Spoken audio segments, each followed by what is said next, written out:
In this video we will talk about high blood pressure in children. Don't forget to like, share and subscribe to our YouTube channel to be notified when we upload new videos daily. Hypertension is not only a condition for adults, but it can also affect children, kids and even infants. When you see high blood pressure in children, the basic cause is either heart or kidney. But it has been seen that children do have high blood pressure even though they have no heart or kidney problem. But there's a family history of high blood pressure and an unhealthy lifestyle, a bad diet, excess weight, stress, and insufficient physical activity. Though it is estimated that 4.5% of kids have high blood pressure. High blood pressure is very common among adults, but it is also increasing in children these days, a trend that researchers link to the increase in childhood obesity. The only way to know whether your kid has hypertension is to get it checked regularly. Doctors usually start measuring blood pressure during routine checkups when a child is about 3 years old. If it remains untreated, high blood pressure can eventually lead to damage to the heart, brain, kidneys, and eyes. But if it's caught early, monitored, and treated, a child with high blood pressure can have an active, normal life. Long-term complications of high blood pressure. When a kid has high blood pressure, the heart and arteries have a much heavier workload. Heart has to work against great force, the heart must pump harder and the arteries are under greater strain as they carry blood.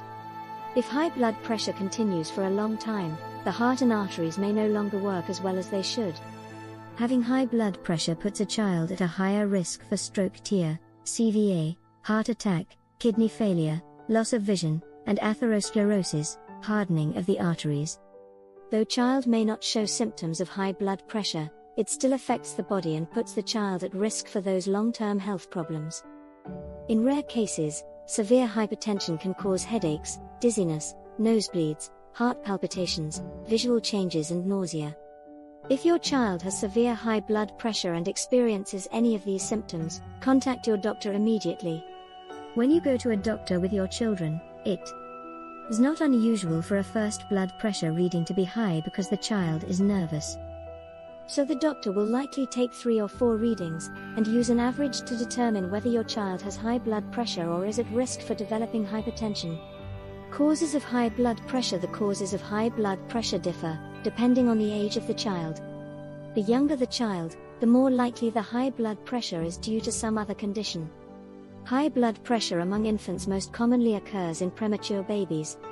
Some newborns have high blood pressure because of problems with the heart, or vascular system, kidneys and lungs. Often, these problems are due to bronchopulmonary dysplasia, an immaturity of the lungs in premature babies, or problems of vessels like coarctation of the aorta, a narrowing of part of the major blood vessel that transports blood away from the heart to the body parts. Among school-age kids and teens, hypertension is usually linked to obesity. Overweight is very common among school-age children these days. In some cases it's due to a problem with the kidneys, although other conditions, like abnormalities in the blood vessels and hormonal disorders, can also be responsible. Some medications, such as steroids or oral contraceptives, can lead to high blood pressure, as can overconsumption of alcohol and illegal drugs. Diagnosing hypertension in children as high blood pressure usually doesn't produce any symptoms. Diagnosing the condition in children can be difficult. The only reliable way to find out if your kid has high blood pressure is to have it regularly measured at routine checkups. So it's important not to miss those appointments, particularly if your child is obese or if there's a family history of hypertension. There is also a new test called ambulatory blood pressure monitoring, in which a child wears a blood pressure cuff all day. Some consider it more accurate than blood pressure tests in the doctor's office because the child is less likely to be affected by any stress from visiting the doctor, and blood pressure is monitored over a considerable period. Treating high blood pressure. If an underlying illness is causing hypertension, treating that illness may be enough to get the blood pressure back to normal levels. For example, treating coarctation of aorta can significantly improve blood pressure. If there's no underlying illness, your child's doctor will try to control blood pressure with natural measures, and he may recommend weight loss, increased intake of fruits and vegetables, decreased salt intake, increased exercise, and even relaxation techniques. Kids with hypertension should also quit or never start smoking, which can worsen the long-term associated heart problems, as smoking is one of major risk factor for heart attack. Most doctors prefer not to prescribe medication for children with mild hypertension. However, in cases in which lifestyle changes do not improve the condition, then doctor may give medication.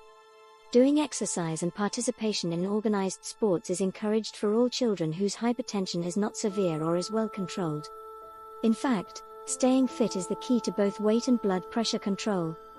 If your kid is overweight, an ongoing weight loss program monitored by your child's doctor and a minimum of 30 minutes of aerobic exercise every day may play a very important role in controlling blood pressure.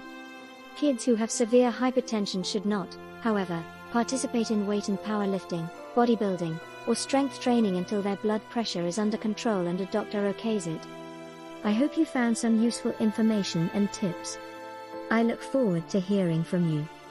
Warning: none of the information on our videos is a substitute for a diagnosis and treatment by your health professional.